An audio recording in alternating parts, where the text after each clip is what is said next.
But your next guest could also fit into the power rankings, maybe his honorable mention now. With a relatively small budget and crew, Kevin Buckler and his TRG Motorsports team taking on NASCAR with all those multi-million-dollar sponsorships and huge teams and private rooms. TRG relies on a older car and a rented pit crew, but still raced into the all-important top 35. An impressive feat for a startup, also battling a tough economy. Kevin's team won the top road racing as well, by the way, won his class at this year's 24 Hours of Daytona.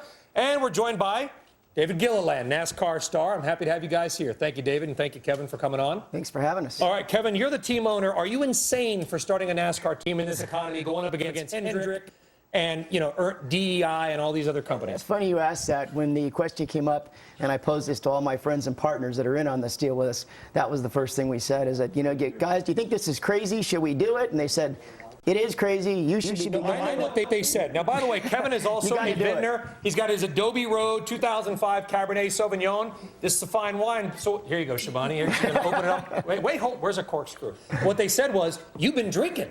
You've been drinking too much of your own wine. We had to take a shot at it. The way things had come down with the economy, the way it was, the NASCAR's vision of the COT car, sort of bringing the haves and the have-nots a little bit closer. Also, the testing ban opened up an opportunity for us. They brought down costs. Yeah, the things, the top teams and the startup teams like us were getting a little bit closer. And even though it did look kind of wacky to go out there and try to do it now, we said if we don't take a shot at it, we're gonna be kicking ourselves in a few years. And so we did, and we got in there, and we, the first race was tough for us. We didn't make the field, but we came back sort of regrouped, and for the next 6 races, we've done it. And David's done it. How is it? I mean, you've been on you've raced all kinds of cars. So how is it right now? What do you think of the TRG team? Of course, your boss is sitting right next to you. Yeah, no, it's good. I love it, man. I've really enjoyed myself. I feel like I'm a big part of the organization and trying to make this thing work. And we've got a great group of guys. Kevin's done a great job in assembling a great group of people, core group of people. We don't have an overabundance of people, but we got a great group of people, and everybody's working really hard. And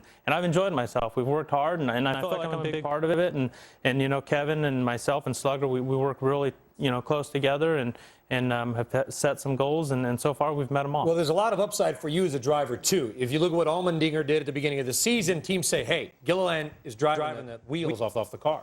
Yeah, absolutely. Because they know you don't have the multi-million-dollar budget and the private engine room where the guys can't access the tire guys, at some of these huge operations. Yeah, absolutely. I mean, it's been great for me. I found myself without a ride at the beginning of the year with Yates Racing. They struggled with sponsorship, and Kevin gave me the opportunity to come in here and try and make this thing work. And we've done it. We've ran very well at races, and definitely have opened some eyes, and hopefully we can keep this deal going and put some sponsorship together and finish out the year.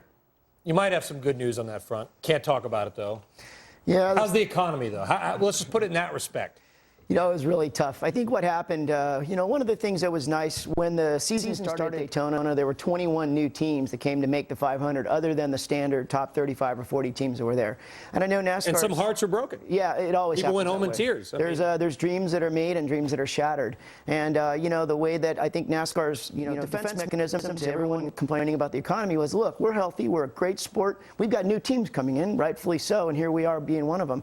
But as the weeks trickle on, a lot of those teams sort of get pushed out of the nest or fall by the wayside. We got very little love when we started our first race, and it was like who are you guys? But you're not really a rookie. I mean, David, I'm sure you knew Kevin's history. I mean, coming up through road racing, winning numerous titles, winning the 24 Hours of Daytona this year. So you're a powerhouse road racing team, but a newbie in NASCAR. Are you getting any benefit, David, of the history of the Racers Group, which is what TRG stands for? Yeah, absolutely. I think, some of the things that we've gotten out of that is, Kevin's experience on running a successful, winning championship-level team, and I think Kevin's brought a lot of that to the table at TRG Motorsports on the NASCAR side, and I think, a lot of the success is owed to that. Bonnie, who's your favorite NASCAR driver? Danica Patrick? No. Is she? That's IndyCar. That's the one kind of racing. I didn't know they Kevin. were different. No, she's about 4'9".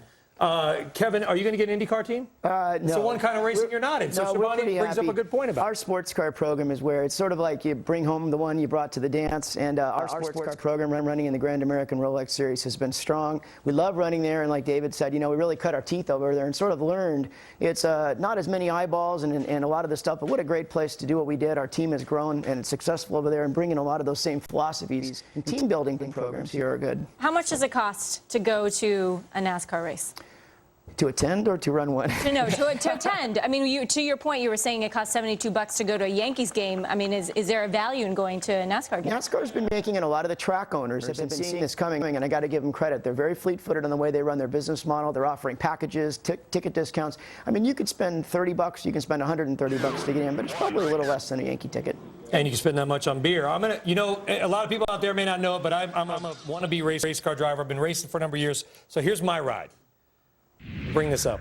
There you go. That's your anchor right there. That's all right. I see Danica Patrick in the back. No. But that's the car. So do you have the other one too from my unfortunate incident in the airport? That was in Ohio. I hit so hard you could see my visor actually popped up. We ended up coming back 2 weeks later. My crew put the car together. We won in Pittsburgh. We ended up winning the divisional title. So, I had to get that there. All right, Crash. And can I celebrate with this bottle of Adobe Road? Yes, sir. All right, so this is his Adobe Road, and we'll probably see this on the cars, and I know we already have on the back quarter panel as well. All right, Kevin Buckler and David Gilliland, thank you very much, Kevin. Thank you. Way over there. Thanks for having us. All right. On deck, talk about... Here you go, Shivani. Thank you. On deck, talk about capitalizing. The Pirates now being marketed as a reality TV program. You can't make this up.